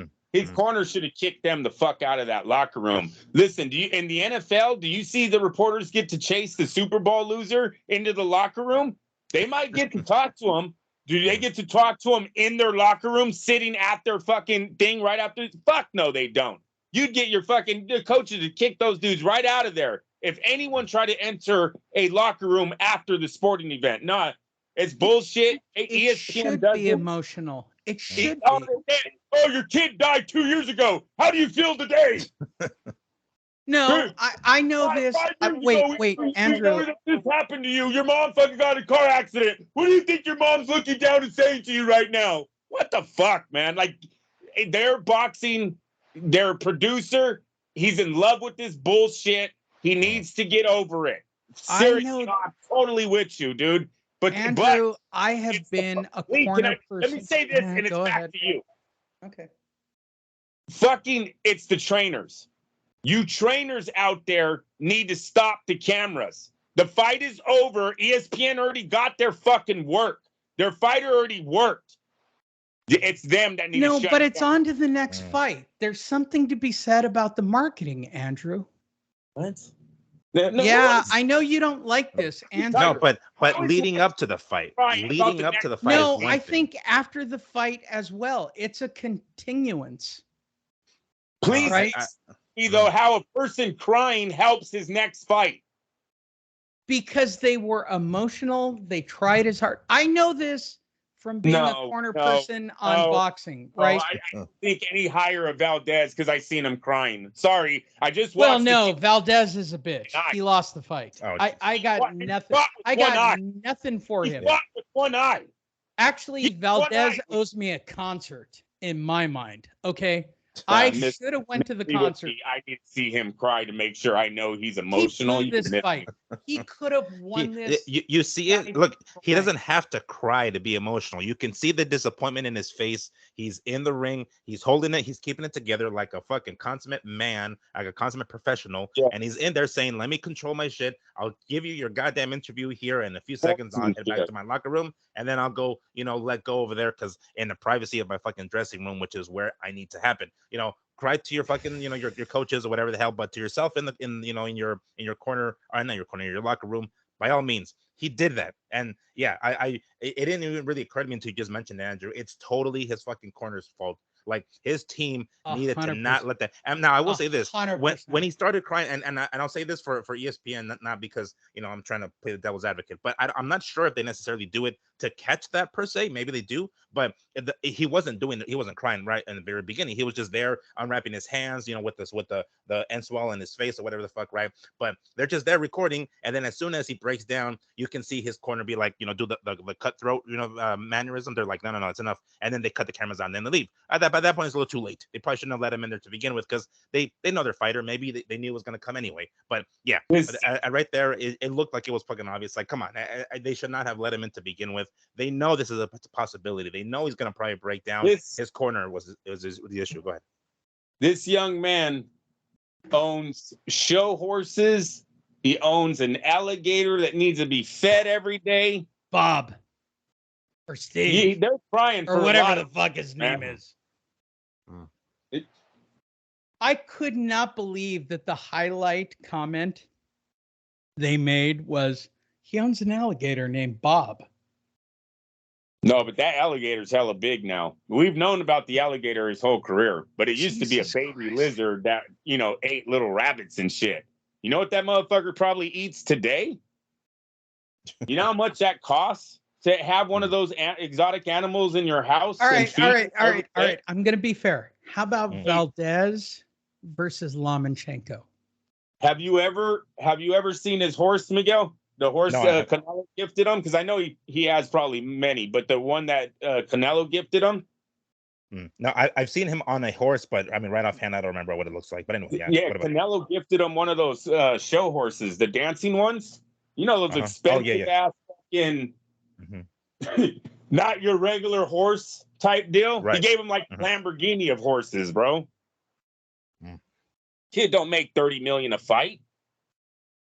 Yeah, no, and he's not gonna. I mean, especially after a performance like that. Like, I don't know what would be next to him. I mean, I mentioned it earlier, but how about Valdez Lomachenko? How into that are you? I give him another. Like, I mean, he's gonna have to gain his well, you realize Bob is gonna get to the short end of his fuzzies, right? With Valdez. Listen, I'm gonna give the kid one fight, build him up, and then I'm gonna throw him to the wolves. He can fight Shakur. He can fight. Right. That is a very Bob thing, right? Like, forget Navarrete. No, Navarrete is on a different level. He's going to take, and he historically does this, right? He's going to take a guy like Valdez. I'm going to give you one build-up fight. I'm going to make you look like $1 million on the co-main. Right. And then your next fight is Shakur. It's going to be against Lomachenko. What does a Lomachenko Valdez fight look like? Worse than this, I think. I mean, it'll be a worse schooling. I don't know if he's got the power to like do the kind of damage. Well, I mean, I guess Valdez's face marks up anyway, so maybe his face would have looked the same way. But it'll be a worse schooling than this. I mean, shit. If this was bad. I mean, I don't know if he has the kind of pop to like hurt, to stun and Valdez or anything like that. But I mean, dude, Loma would fucking, take this dude to school. He can't take fights like that right now. I mean, Valdez himself was probably like an unintentional star. They put him in there against fucking Burchelt, thinking Burchelt was gonna fucking run this dude over, and he ends up getting knocked out, right? So then, I mean, Burchelt, I'm saying, so Valdez is like, oh shit, now we have this guy Valdez, because we were hoping Miguel, to get is Burchelt. That Winchell's Donuts? Do they have Winchell's Donuts in Mexico? They're big sponsors. Yeah, they're big sponsors. They're big sponsors of like Margarito. Actually, we have a 24-hour one here. But they're the same as like what's the Boston one? What's the Boston donut company? They own Winchell's. I'm kind of intrigued with the Winchell's thing. Dunkin' creamy. Yeah, Dunkin's owns Winchell's. Do they really? Oh shit, I don't know. Yes, they do. All right. Let's go back to if I'm Stevenson, you guys, I stay exactly where I'm at. Yeah. Miguel, when you talk about someone who can get some empty belts, he can pack a house, right? They still like the kid. He fought his ass off last night. He's a single. He's a single. But it's a single that they can make some money off of, though. He's a gap filler. He fills. I'm not. Who are you talking to? Andrea, get it right. I don't want to disrespect Bob. Bob has the master plan. I'm sorry, Bob. I was talking. Bob is literally the smartest man in boxing. Yeah, that's why I can't mess with his game plan. I'm just telling you what I think. Listen, I know what he's capable of. I'm gonna feed him to Shakur. He already fought Shakur, dude. Oh, Jesus. Bob is C now. What a stupid weight class. All right, let's do some news and move forward because I want to talk about Anthony Joshua. So Thurman isn't worried about Jared Boots Enos. And the only reason I bring up this story is because I like saying Boots. Who has a nickname? Does your son have a nickname already, Andrew? No, he doesn't. Can I name it? No, because it has to be named. I don't even know why we keep bringing it up. Junior don't even have a boxing career, so we could just end all of the talk of Junior. And is he not training? It's not happened yet, so we could stop bringing him up. Let's just stick to boxing for right now. Let's call him Junior. I like that. Boots. I don't get this. How is Miguel? How is Thurman still kicking around and thinking that Boots is like his doorway back into the welterweight division? Well, Boots is basically being brought up as the next hot shit, and at the PBC staple, and these guys are all in PBC, of course. So yeah, I mean it's pretty natural to like feed the old lions to the new ones coming up, and this is pretty natural. I'm sure this is something that the PBC have been planning to do for a while. Whenever Thurman decides to get back in the fucking ring, but yeah, I mean it's pretty common knowledge. It's nothing new. I'm sure it's something that because Boots I think is a mandatory for one of the belts, so I highly doubt And as a matter of fact, I think Crawford even mentioned himself, like I don't think he has any interest in fighting Boots. I didn't give two shits about that. He wants to fight somebody a bigger name, someone like the rumors already talking about Canelo. He wants those mega fucking $1 million fights right now, and rightfully so. I get it. So yeah, I mean I feel bad for Boots. He's kind of out in the left outside in the dark, looking into the fucking window. So his only other choice really is other PBC dudes like Thurman. Yeah. So I mean, unless we already know it's not gonna be. Well, I'm about to give you guys why you guys are in charge of the show and technically not me. Has Thurman not lost to Pacquiao, Spence, Crawford, anybody in the top 10 in the welterweight division? Like, can you name a single win that this asshole is pulled off? And he keeps talking about himself like he's God's gift to the welterweights. His only major win is against Porter. I mean, like right offhand, because I mean, and he damn near got stunned by fucking Josecito Lopez. So I mean, really, that's kind of his only major one, really. And well, no, Danny, everybody beat Danny. Andrew, I'll buy you Danny for Christmas. I like Danny's a buyable win. Like Danny that's not real. Danny was 33-0 when Keith Thurman beat him, Lee. So that means he was undefeated and he was the champion. So he has that win. Sorry, wasn't Porter the champ? I thought Porter was the champ? No, Porter might have been the champ, but so was Danny Garcia. Oh, okay. I thought Danny was just like buying or going after the belts. I didn't realize he had any belts. I'm gonna say it again, It Andrew. says WBA and WBC titles were up for stakes that night, and if I'm not mistaken, Danny was the WBC through a vacant shot off of Mayweather.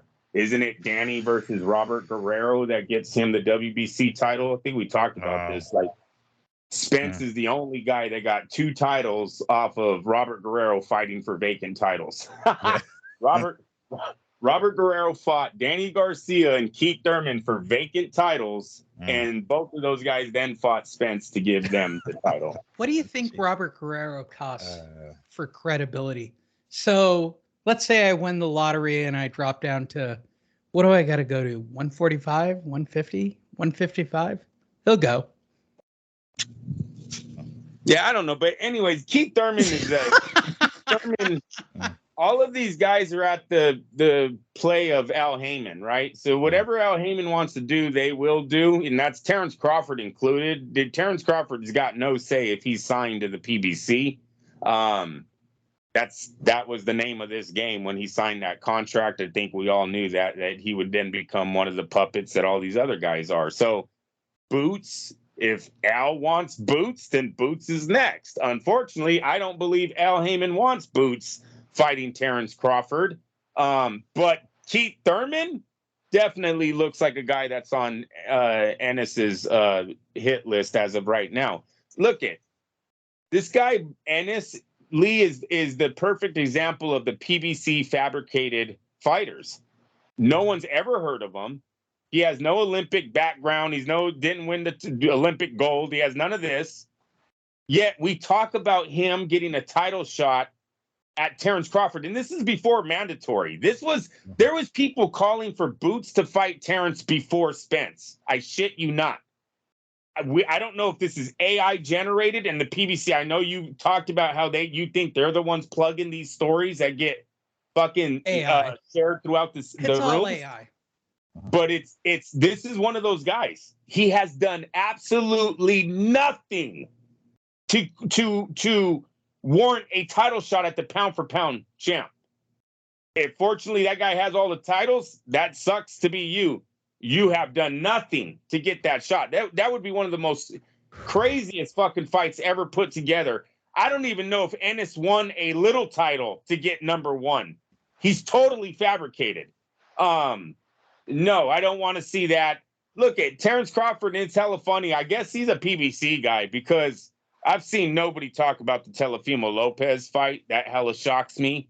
It seems like everyone wants him just to move up and face Charlo.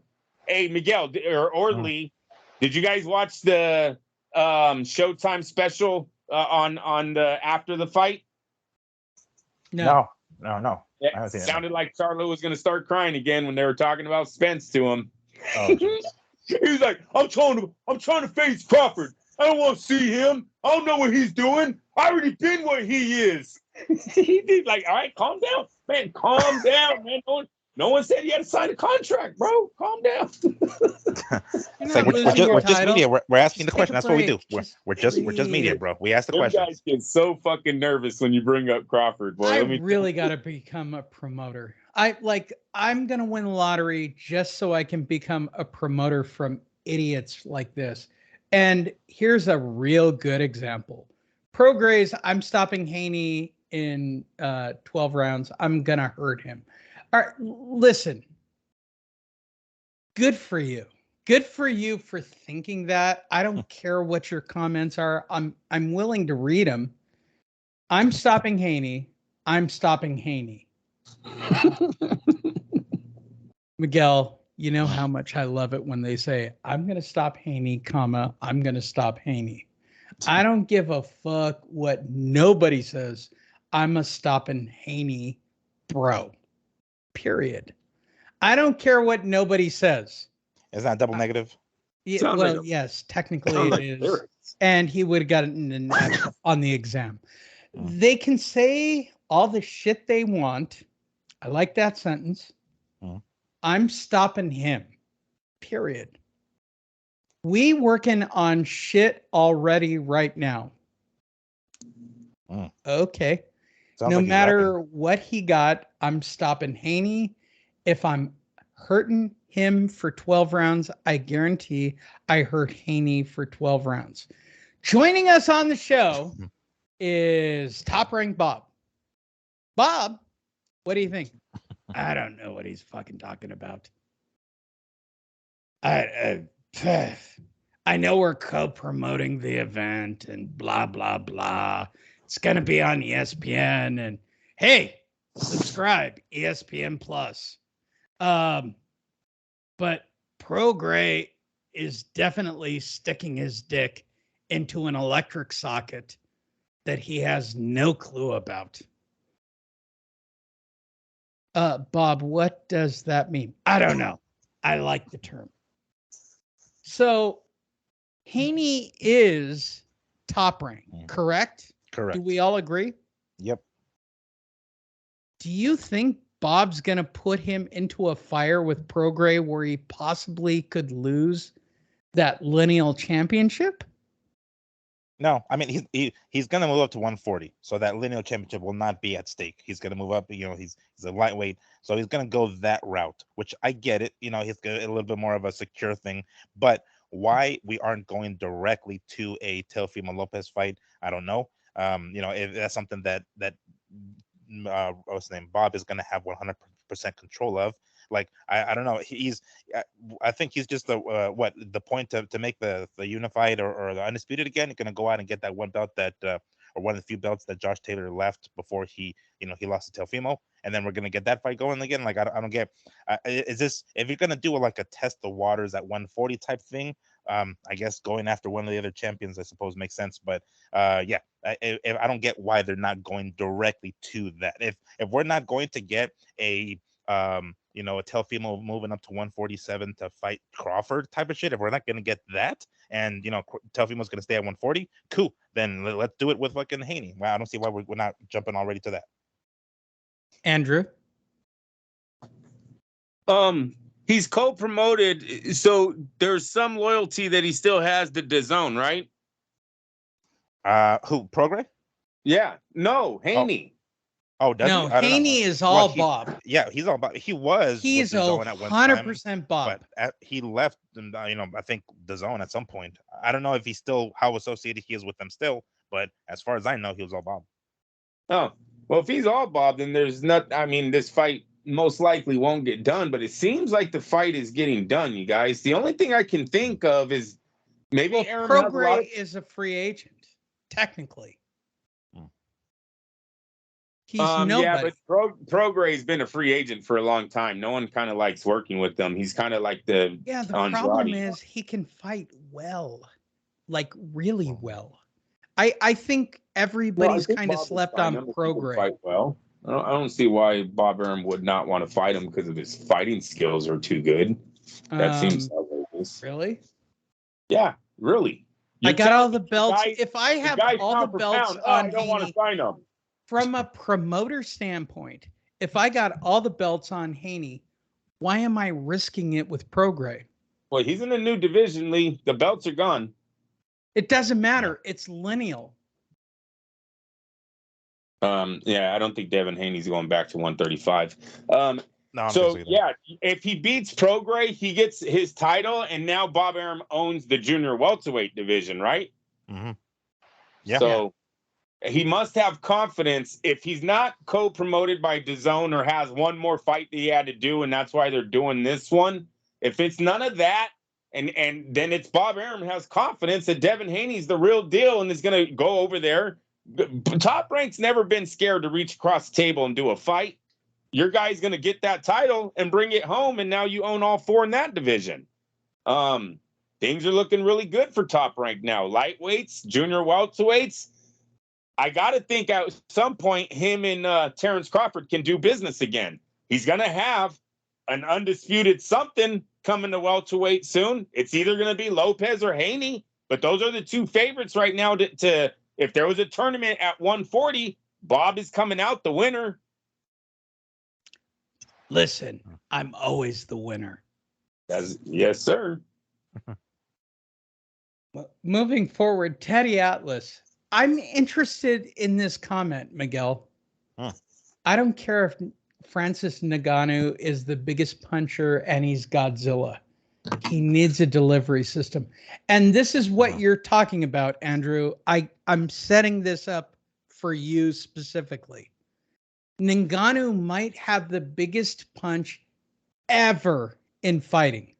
And arguably, Miguel, he does, right? Like he's literally got a 3-ton punch, bigger than Mike Tyson. This is possibly the biggest punch ever. But if you don't have a delivery system, Tyson Fury's gonna kill him, Andrew. Well, I hope he does. Look, the MMA can't beat Jake Paul. I got no fucking confidence in them touching Tyson Fury, dude. So, maybe it happens, but they can't beat Jake Paul. Jake Paul's embarrassing them right now. It's really sad. And Teddy Atlas is absolutely right because Nick Diaz looked like shit trying to land a punch. And I give it that he didn't go there to fight, but his punches were pathetic. They were lame. So yeah, no, it's beating a dead horse here. Whatever. Well, no, I think it's a really good discussion, right? No, it's not. Only to MMA fans. MMA fans are the only ones that constantly. No, they're seriously. They're the only ones that constantly. We've got a say story they can coming up boxers. later on where KSI is going to fight Dylan Dennis, and I was thinking, really? Well, it's going to be McGregor. It seems like. Did you see what happened in the AJ under the card? I'm a grappler, right? So Dylan Dennis wants to fight. I'm going to jump to this story. Wait. Where is it? But he's not right bigger here. than McGregor, right, Lee? Well, okay, so Logan Paul is going to fight Dylan Dennis. This There is you go. literally the dumbest fight ever. Ever. It's not even You guys said that's why he didn't go to the UFC. No, I'm going to tell you why. Dylan Dennis, if Logan Paul and Dylan Dennis were walking on the street and we played the beer challenge, right, Andrew, where Logan Paul stepped on Dylan Dennis would take him to the ground and choke his ass out in what, Miguel, 12 seconds? Yeah. Oh, yeah. Yeah. No, not boxing specifically. Yeah, of course. Yeah. Right. Here's the thing, Andrew. When it comes to I'm kind of over this boxing, MMA, boxing. I'm with you. But when it comes to guys going, I'm going to dominate Dylan Dennis. Listen, Dylan Dennis would take your face and rub it into the concrete. I get it. It's been 23 years of the same argument. I get it. We all get it. Tell your side. Tell Dylan Dennis to go pay to watch it. We want to see it. So fork up the fucking money and get it done. That's all I can tell you, because I'm fucking 43 and the sport's been around. I agree with you. The only person left. They're 0-6 against a YouTuber standing up, dog. They're 0-6. Miguel, who's the guy from New York? Why am I losing my brain? The guy from New York? Yeah. Why am I losing my mind? Good question. Who's won? Gordon Ryan. Oh, I see. Okay. Okay, so if Gordon Ryan somehow magically learned how to box, right? And I'm going to say this for everybody listening. Gordon Ryan is not the guy you want to meet in a dark corner, right? Would you agree, Miguel? It's almost 10:30, Lee. I understand. We're getting there. Grapplers and being like, this is the guy you would never want to face in the dark. But fucking tell him to do it. Stop. I don't care about this argument anymore. They are so far off on the stand-up. I still got my money on the boxer in the octagon. Fuck you guys. I give a fuck about the MMA. I still got my money on the elite boxer that knocks people out. I got my money on that dude. I give a fuck. You want to know why? I've watched people get up from the ground.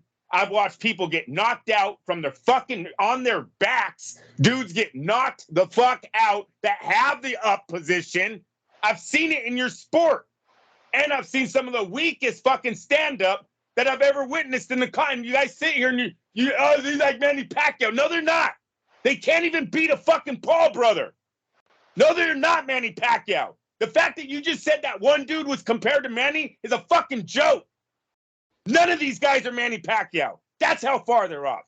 Can we get to Anthony Joshua and stop wasting fucking air on shit that's not happening? Dana White. Okay. Stop using boxing. Prove yourself. So all you MMA guys, stop using boxing's name for clout and prove yourself. If you're the baddest motherfuckers on the planet, tell your rich ass $3 billion sport to fucking prove it. I'm over it. You're 0-6 against a fucking YouTuber.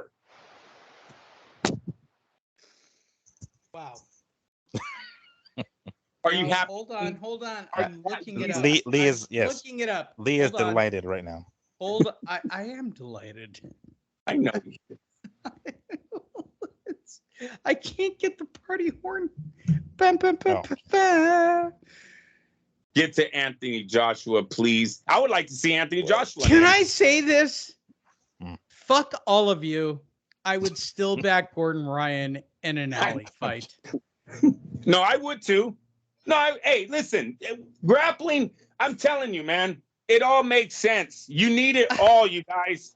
You need it all. I'm talking about the best of the best. That's all And I'm it's Gordon Ryan right now. But on the It street, literally is.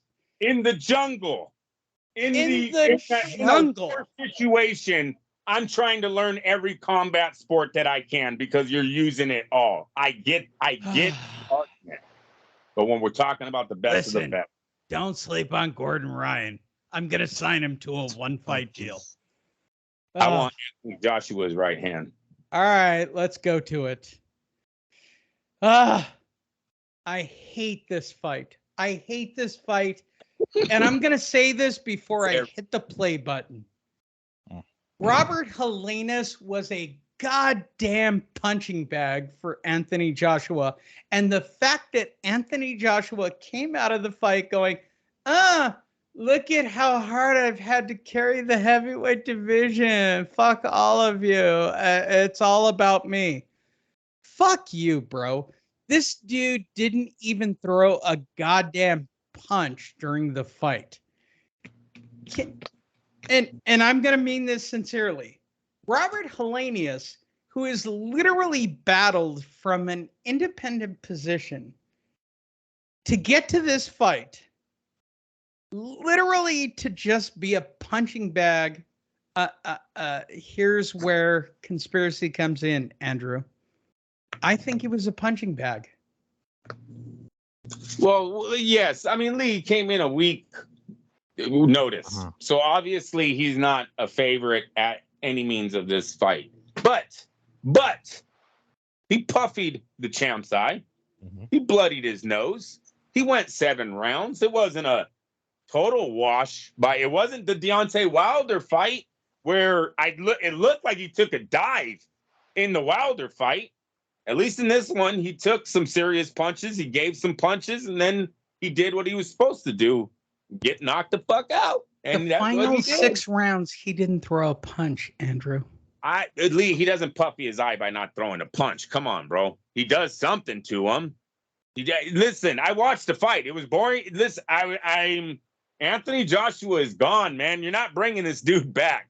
This guy is winning because Eddie Hearn is putting in lesser opponents, and his athleticism is winning these fights. His skill, his mental, it's gone. It's he's not there anymore. He's waiting for someone to retire him. And as soon as he fights a Deontay Wilder or a Tyson Fury, Anthony Joshua is gone. All right. So, Miguel, the big question that Andrew brought up.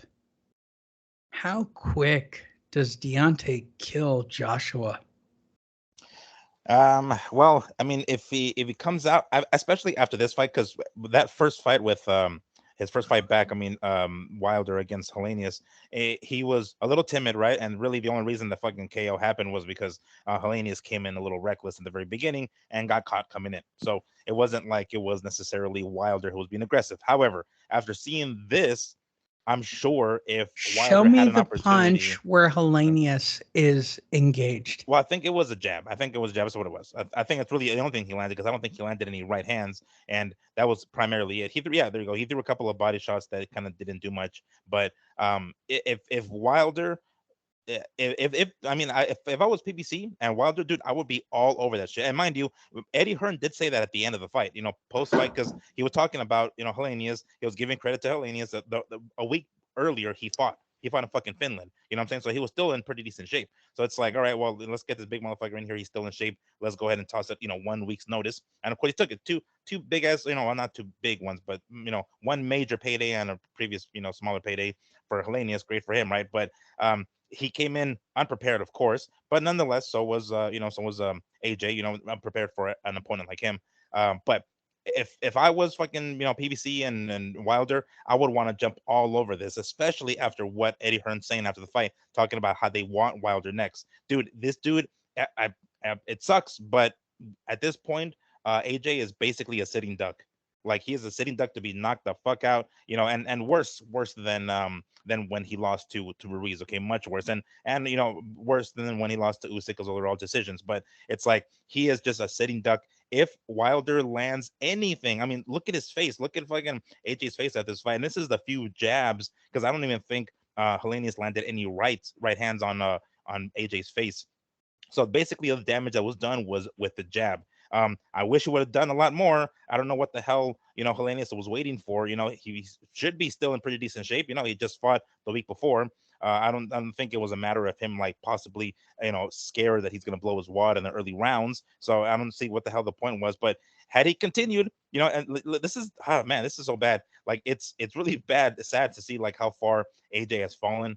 He really is done. He's a sitting duck. He's basically just his back hurts, Miguel. Gift wrapped. Oh, get geez. it right. He is his back just hurts. gift wrapped for Wilder to come in here and, like, put his name back on the map by knocking AJ out. Oh man, it was bad. We were watching this and my dad's like, "What the fuck is he doing? Like, why?" And then when the knockout finally happened, we're like, "God, thank you, AJ. Jesus Christ, you could have done this 3 rounds ago, bro. Like, if you know that your opponent isn't throwing shit, that you throw, that you take the initiative. You go ahead and take him out of there, dude. Don't just fucking wait there and try to." He's completely burnt. It must shows a burnt fighter.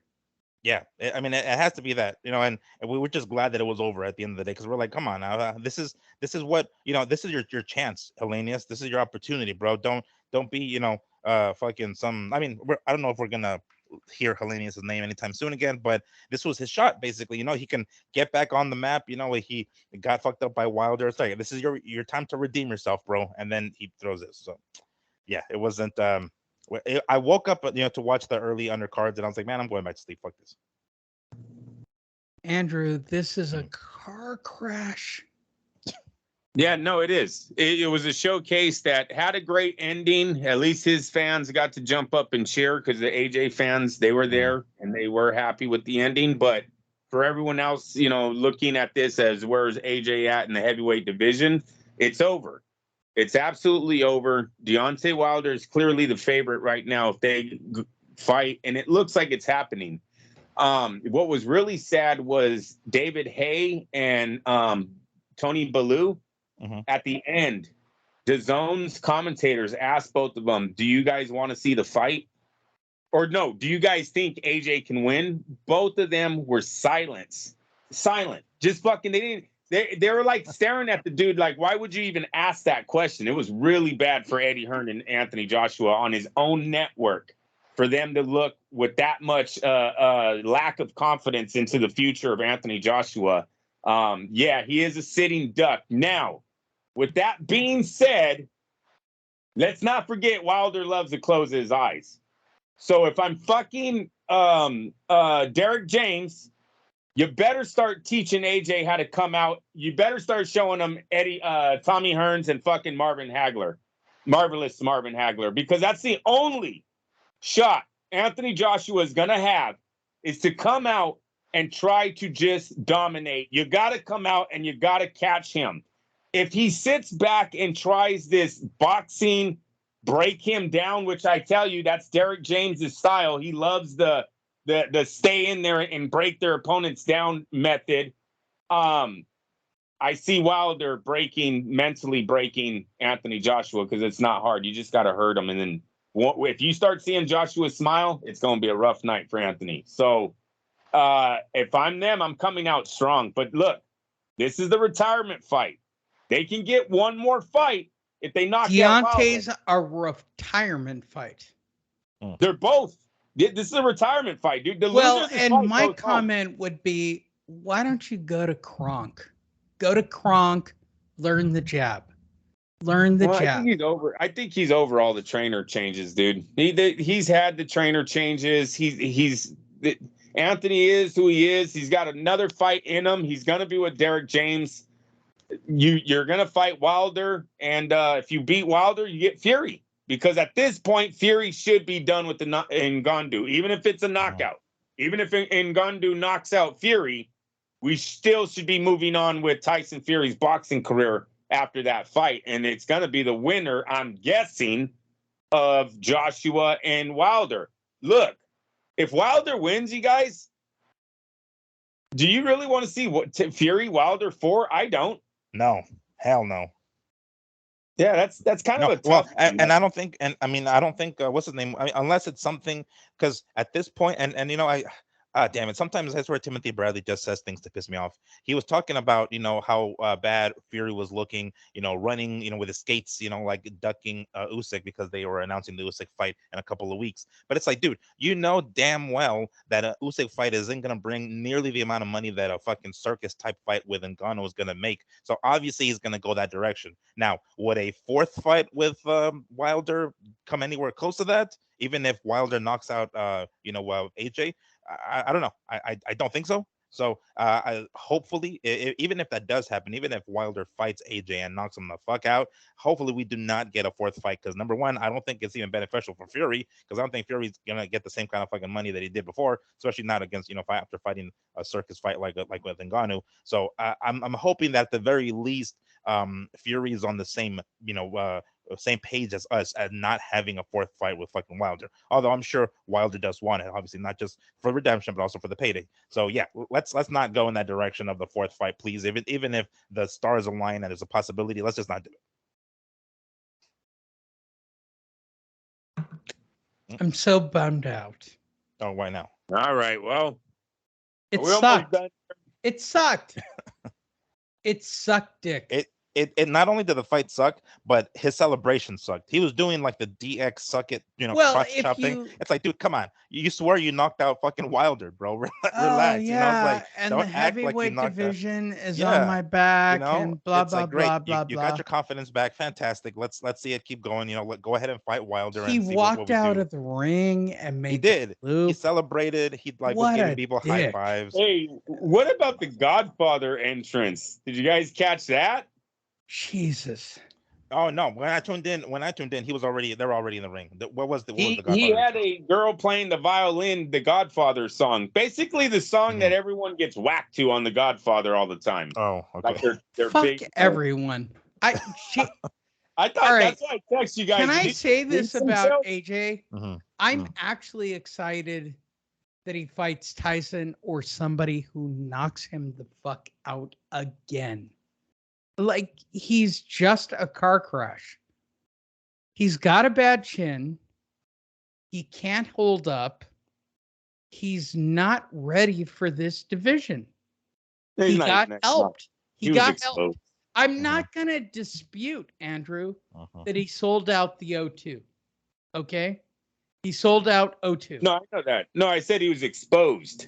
I said Anthony Joshua got exposed. Klitschko gave us a brief example or of what his chin was, but Andy Ruiz totally exposed it, and I think everyone knows that you can ring his bell, and they're just not fearing him anymore. They're gunning for that chin now. Hey, check out at FightNet Radio. We'll have video. You can watch the entire full fight that we just watched, as well as all the news stories. Check it out. We're happy to help you.